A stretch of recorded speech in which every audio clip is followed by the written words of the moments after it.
ശരൺ വേണുഗോപാൽ രചനയും സംവിധാനവും നിർവഹിച്ച് സുരാജ് വെഞ്ഞാറമൂട്, ജോജു ജോർജ്, അലൻസിയർ എന്നിവരെ കേന്ദ്ര കഥാപാത്രങ്ങളാക്കി ഇന്ന് തിയേറ്ററുകളിൽ റിലീസായ കോമഡി ഡ്രാമ സിനിമയാണ് നാരായണീന്റെ മൂന്നാൺമക്കൾ.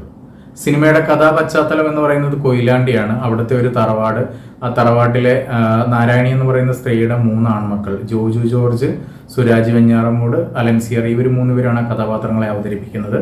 ഒരു പ്രത്യേക സാഹചര്യത്തിൽ ഇവർക്ക് എല്ലാവർക്കും തറവാട്ടിലേക്ക് ഒത്തുചേരേണ്ടി വരികയും അതിനുശേഷം അവിടെ സംഭവിക്കുന്ന കാര്യങ്ങളുമാണ് സിനിമ സംസാരിക്കുന്നത്.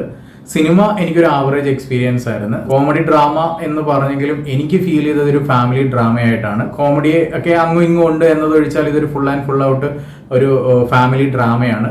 സിനിമയുടെ കഥാപശ്ചാത്തലമൊക്കെ ഇതിനു മുൻപ് പല രീതിയിൽ വന്നിട്ടുണ്ടെങ്കിലും ഈ സിനിമയിൽ സംസാരിക്കുന്ന സബ്ജക്റ്റ് എനിക്ക് പേഴ്സണലി അക്സെപ്റ്റ് ചെയ്യാൻ പറ്റുന്നതിനും അപ്പുറമായിരുന്നു. ഒരുപക്ഷെ ഫാമിലി ഡ്രാമ ആയതുകൊണ്ട് തന്നെ ഫാമിലി ഓഡിയൻസ് ഈ സിനിമയ്ക്ക് കയറാൻ നേരത്ത് ഈ ഒരു സബ്ജക്റ്റ് അവർക്ക് എത്രമാത്രം അക്സെപ്റ്റ് ചെയ്യാൻ പറ്റും എന്നുള്ളത് കണ്ടു തന്നെ അറിയണം. സിനിമയിൽ ഏറ്റവും മികച്ചതായിട്ട് തോന്നിയത് പെർഫോമൻസുകളാണ്.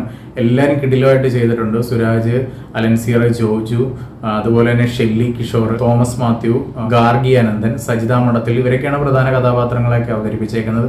എല്ലാവരും തന്നെ വളരെ നന്നായിട്ട് തന്നെ ചെയ്തിട്ടുണ്ട്. ഒരു ഡ്രാമ രീതിയിൽ എടുത്തേക്കുന്നതുകൊണ്ടാണോ എന്ന് എനിക്കറിയില്ല.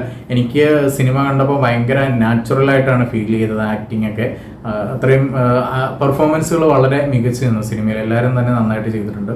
സ്ക്രിപ്റ്റും വളരെ മികച്ചതായിരുന്നു. സിനിമയിലെ മ്യൂസിക്കും അത്യാവശ്യം, അതായത് ഓവറായിട്ടുള്ള BGMO സംഭവം അങ്ങനെയൊന്നുമില്ല, ആവശ്യമുള്ള സ്ഥലത്ത് മാത്രം. അതുപോലെ തന്നെ പാട്ടുകളിലേക്ക് വന്നാലും ഒരു ഫുൾ സോങ് എന്നതിലുപരി ആ സിറ്റുവേഷൻ ആവശ്യപ്പെടുന്ന രീതിയിലുള്ള സോങ്സും കാര്യങ്ങളും ഒക്കെയാണ്. സിനിമയുടെ ടെക്നിക്കൽ സൈഡിലേക്ക് വന്നു കഴിഞ്ഞാൽ ഗുഡ്വിൽ എന്റർടൈൻമെന്റ്സിന്റെ ബാനറിൽ ജോബി ജോർജ് തടത്തിലാണ് സിനിമ പ്രൊഡ്യൂസ് ചെയ്തിരിക്കുന്നത്. മ്യൂസിക് ആൻഡ് BGM ചെയ്തിരിക്കുന്നത് രാഹുൽ രാജാണ്. സിനിമോട്ടോഗ്രാഫി നിർവഹിച്ചിരിക്കുന്നത് അപ്പു പ്രഭാകർ. എഡിറ്റിംഗ് നിർവഹിച്ചിരിക്കുന്നത് ജ്യോതി സ്വരൂപ് പാണ്ട എന്നിവരാണ്.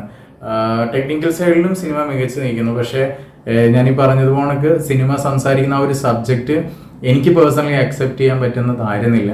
സിനിമ മോശമാണെന്നല്ല, സിനിമ പറയുന്ന സബ്ജക്റ്റ്. എന്തായാലും സിനിമ കാണാത്ത ആളുകളുണ്ടെങ്കിൽ തീർച്ചയായിട്ടും സിനിമയൊന്ന് കണ്ടു നോക്കുക. കണ്ടതിന് ശേഷം നിങ്ങളുടെ അഭിപ്രായം പറയുക. പുതിയൊരു സിനിമയുടെ വിശേഷങ്ങളുമായിട്ട് അടുത്ത ദിവസം വരുന്നത് വരെ ഗുഡ് ബൈ.